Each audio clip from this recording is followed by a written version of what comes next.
بسم اللہ الرحمن الرحیم۔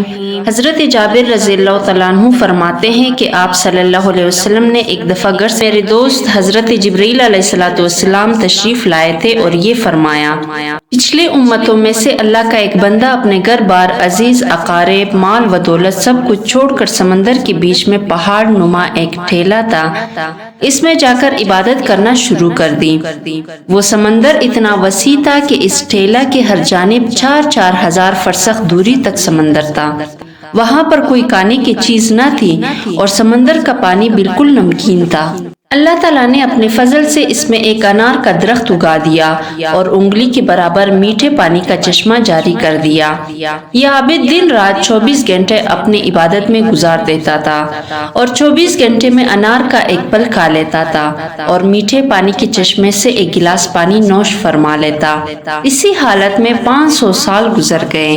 500 سال کے بعد جب اس عابد کی موت کا وقت آیا تو اس نے اللہ تبارک و تعالیٰ سے یہ دعا مانگی کہ سجدے کی حالت میں اس کی روح پرواز کر جائے اور اس کے نعش کو مٹی وغیرہ ہر چیز پر حرام کر دے اور قیامت تک سجدے کی حالت میں صحیح و سالم رہے۔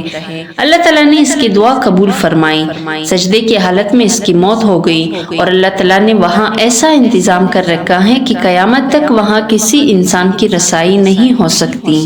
قیامت کے دن اس عابد کو اللہ کے دربار میں حاضر کیا جائے گا تو اللہ پاک فرشتوں سے فرمائے گا کہ میرے اس بندے کو میرے فضل سے جنت میں داخل کر دو، تو وہ عابد کہے گا، ربی بعملی، اے میرے رب بلکہ میرے عمل کے بدلے جنت میں داخل کر دیجئے، کیونکہ میں 500 سال تک ایسی عبادت کی جس میں کسی قسم کی ریاکاری کا شائبہ نہیں تھا۔ اللہ پاک پھر فرمائے گا کہ میرے رحمت سے داخل کر دو، تو یہ بندہ کہے گا کہ میرے عمل کے بدلے مجھے داخل کر دیجئے۔ اس پر اللہ پاک فرمائے گا کہ اس کے عمل اور میری دی ہوئی نعمتوں کا موازنہ نہ کرو۔ موازنہ کر کے دیکھا جائے گا اللہ نے جو اس کی بینائی عطا فرمائی ہے، صرف بینائی کی نعمت اس کے 500 سال کی عبادت کا احاطہ کر لے گی۔ اس کے بعد پورے جسم میں کان کی نعمت، زبان کی نعمت، ہاتھ کی نعمت، ناک کی نعمت، پیر کی نعمت، دل و دماغ کی نعمت، ان سب کا بدل باقی رہ جائے گا۔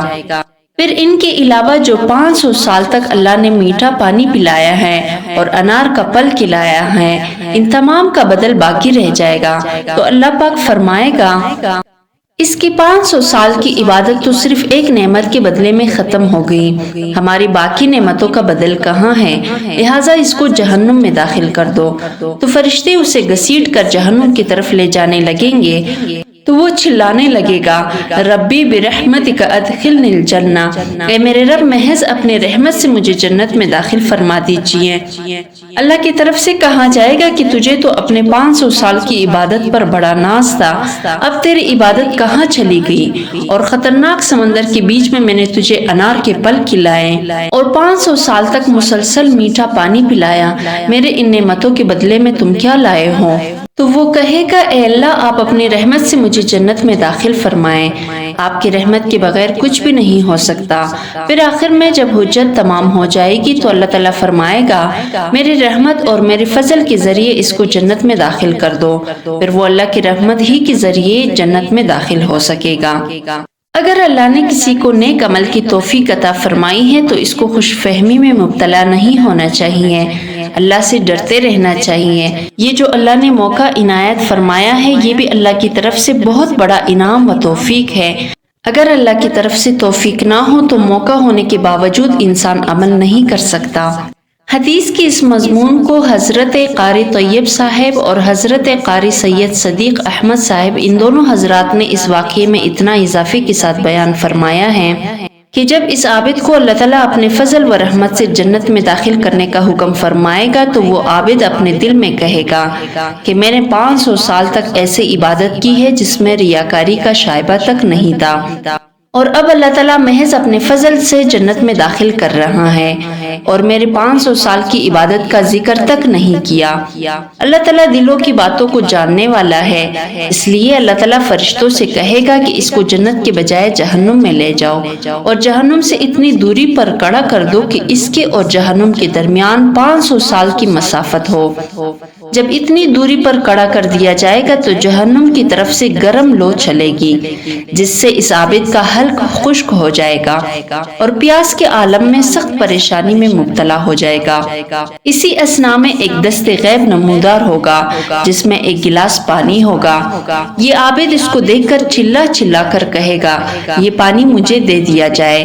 ایک آواز آئے گی پانی مل سکتا ہے مگر اس کی قیمت ہے، مفت میں نہیں ملے گا۔ یہ عابد کہے گا اس کی قیمت کیا ہے؟ تو آواز آئے گی اس کی قیمت 500 سال کی ایسی عبادت ہے جس میں کسی قسم کی ریاکاری کا شائبہ تک نہ ہو۔ یہ کہے گا میرے پاس ایسی عبادت موجود ہے لہٰذا میں 500 سال کی عبادت دیتا ہوں، مجھے یہ پانی پلا دیا جائے۔ چنانچہ 500 سال کی عبادت کے بدلے میں یہ پانی خرید کر پی جائے گا۔ اس کے بعد اللہ تعالیٰ کہے گا اس کو پھر اب میرے پاس لاؤ۔ چنانچہ اللہ کے دربار میں حاضر کیا جائے گا۔ اللہ پاک فرمائے گا تجھے تو اپنے 500 سال کی عبادت پر بڑا ناز تھا اور 500 سال عبادت کی قیمت ایک گلاس پانی تم نے خود تجویز کی ہے، اور ہم نے جو 500 سال تک تم کو انار کا پھل کھلایا ہے اور میٹھا پانی پلایا ہے، تم اس کی عوض میں کیا لائے ہو؟